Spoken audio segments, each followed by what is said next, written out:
अस्सलामुअलैकुम viewers, welcome back to my channel and welcome back to my new video. सफरीना इस बार मां बनने वाली है, लेकिन नूरजहां जो कभी भी बेटी की पैदाइश पर खुश होने वाली नहीं है।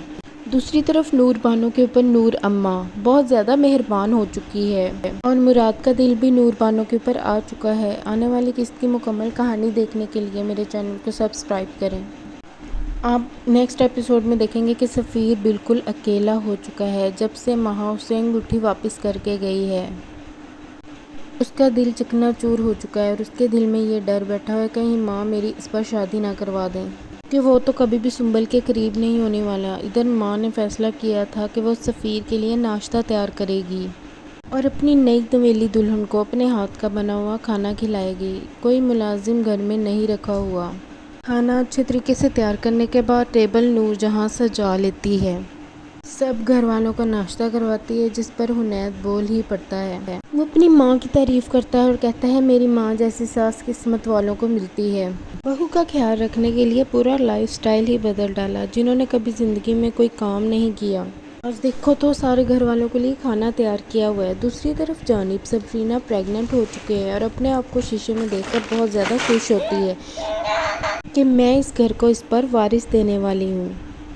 नूरजहां सफरीना का प्रेगनेंसी में बहुत ज़्यादा ख्याल रख रही है। उसे फ्रूट, दूध और खाना अपने ही हाथों से खिला रही है और कहती है ये फ्रूट तुम दिन टाइम खाया करना और रात के वक्त दूध का एक गिलास ज़रूर पीना है। यहाँ पर सफरीना माँ को इतना बदला हुआ देखकर बहुत ज़्यादा हैरान रह जाती है, लेकिन घर में आई नूर बानो को ये दिखावा करके दिखा रही है कि वो अपनी बहू का बहुत अच्छे तरीके से ख्याल रख रही है, क्योंकि ये माँ बनने वाली है। यहाँ पर नूर बानो बोल पड़ती है कि आप अपनी बहू का बहुत ज़्यादा ख्याल रखती हैं, बिल्कुल बेटियों की तरह।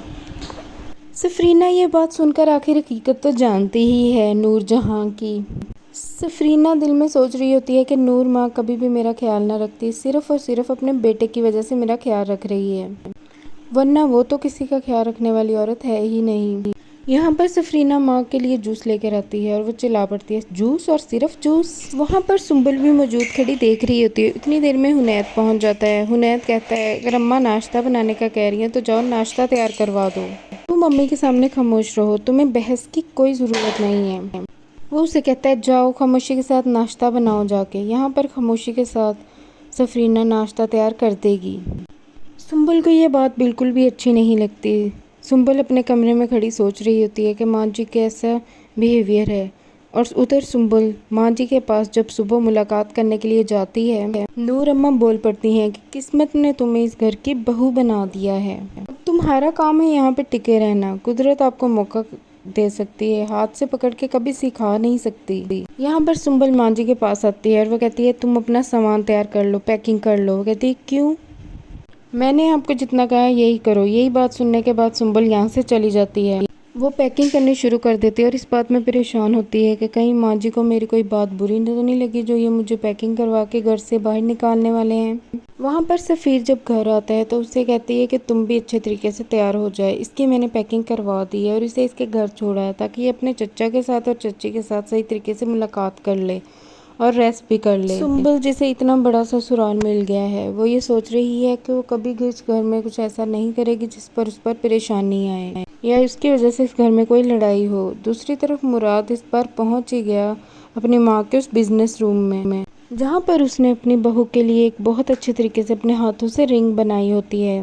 वो कहती है ये देखो रिंग, ये मैंने अपनी बहू के लिए बनाई है। वो आगे से कहते हैं wow mama this is a masterpiece.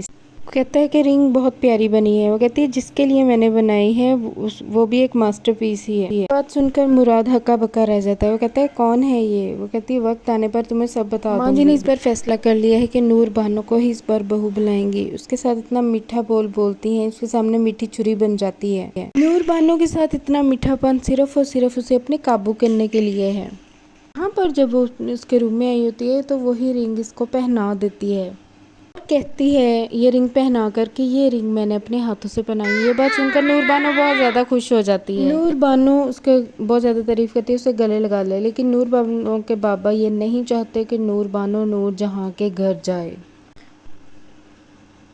इस बार नूरजहां और उसके नूर बानो के बाबा की मुलाकात होने ही वाली है और ये रिंग दिखाकर कहेगी ये तो मैंने अपनी बहू के लिए बनाएगी। ये बात सुनकर नूर बानो